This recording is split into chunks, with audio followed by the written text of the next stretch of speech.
Breaking news from the front lines of the Russo-Ukrainian conflict, and this one is a major blow to Russia's war machine. Ukrainian drones have reportedly struck and severely damaged one of Russia's most critical military-industrial sites, the Perm powder plant. This isn't just any factory. It's a massive complex responsible for producing vital components for some of Russia's most powerful artillery and rocket systems.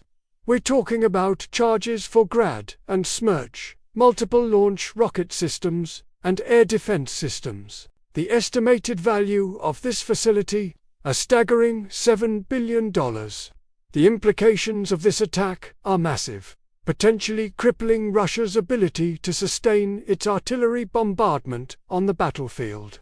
Let's dive into what we know so far. The attack reportedly took place in the early hours, with multiple long-range Ukrainian drones penetrating deep into Russian territory. Perm is located over 1,300 kilometers from the Ukrainian border, which highlights the incredible and ever-growing reach of Ukraine's drone capabilities. Eyewitnesses reported several loud explosions, followed by a massive fire that engulfed a significant portion of the plant.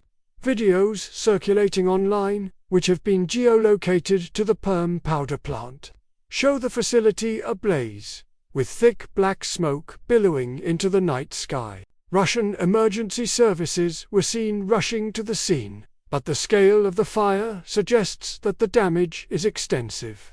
So, what exactly does the Perm powder plant do? It's one of Russia's leading manufacturers of propellants, explosives, and powders. Think of it as the powerhouse behind Russia's artillery shells and rockets.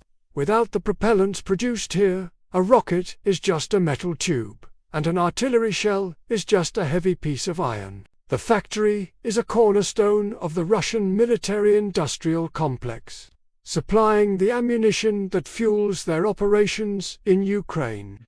This plant produces the solid rocket fuel for the Grad Smerch and Tornado G multiple rocket launch systems.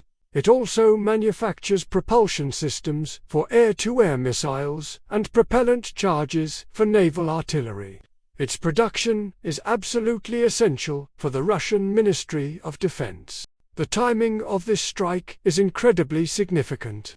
It comes as Russia is attempting to press its advantage on the Eastern Front, relying heavily on its overwhelming artillery superiority. By striking at the heart of its ammunition production, Ukraine is playing a strategic long game. This isn't just about destroying a building. It's about starving the Russian artillery of its shells. Military analysts suggest that the loss or even temporary disruption of this plant's output could create a shell hunger for Russian forces in the coming weeks and months. This could force them to ration ammunition, reducing the intensity of their bombardments and giving Ukrainian forces a much-needed reprieve and an opportunity to counterattack. This attack is part of a broader and increasingly effective Ukrainian strategy of using long-range drones to target high-value assets deep inside Russia. We've seen them hit oil refineries, air bases, and now a crucial munitions factory. This strategy serves multiple purposes. First, it brings the war home to Russia, disrupting the sense of normalcy that the Kremlin tries to project. Second, it imposes direct economic and military costs, degrading Russia's ability to wage war. And third, it forces Russia to divert precious air defense assets away from the front lines to protect its own interior, stretching their resources thin. The fact that Ukrainian drones could travel over 1,000 kilometers, bypass Russian air defenses, and hit such a well-guarded target is a testament to Ukraine's ingenuity and technological advancement. Let's consider the economic fallout for Russia.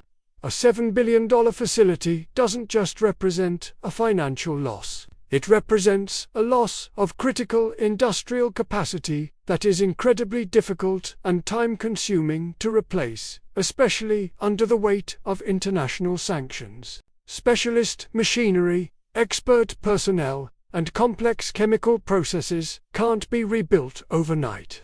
Sanctions have made it nearly impossible for Russia to import the high-tech components needed for this kind of advanced manufacturing. So, even if they can clear the rubble, rebuilding the Perm powder plant to its former capacity could take years, if it's even possible at all.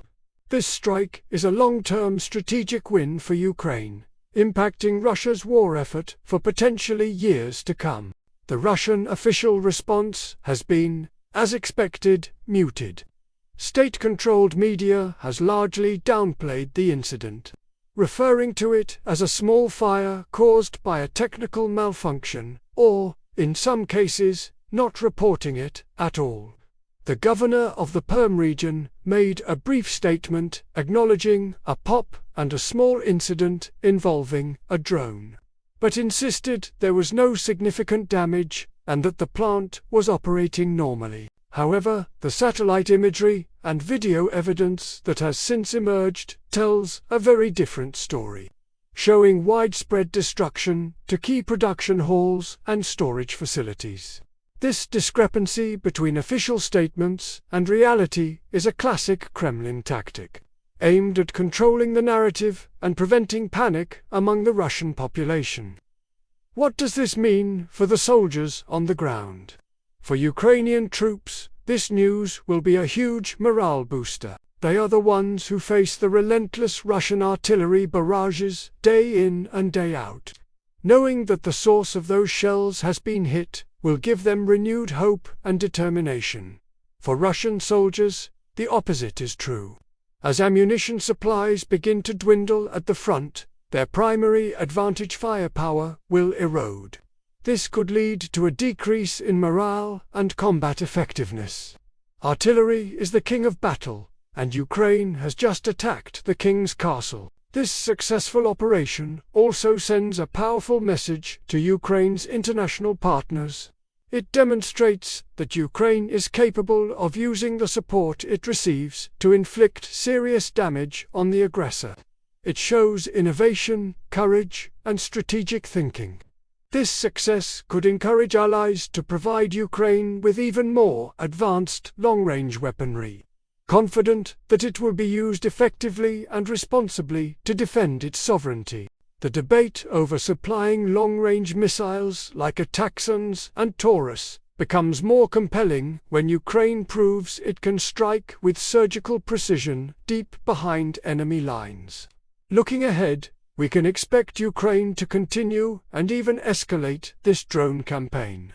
Every Russian oil depot, every ammunition factory, and every military airbase within range is now a potential target. This strategy of asymmetrical warfare allows Ukraine, a smaller nation, to punch well above its weight and level the playing field against its much larger adversary. It's a smart, cost-effective way to degrade Russia's military machine from within.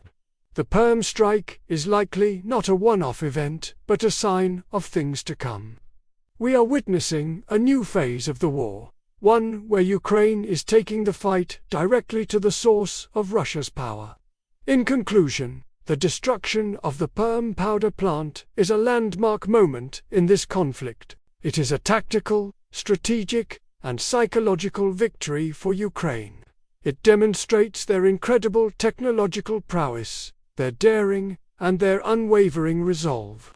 While one strike won't end the war, it severely damages a $7 billion linchpin of the Russian war effort and could significantly alter the dynamics on the battlefield in the coming months. It's a powerful reminder that in modern warfare, it's not always about size. It's about strategy, innovation, and the will to fight. We will be watching this story closely and will bring you updates as soon as we have them. Thank you for watching. If you found this analysis insightful, please like this video, subscribe to the channel, and hit the notification bell so you don't miss our future reports. Stay safe, and we'll see you in the next one.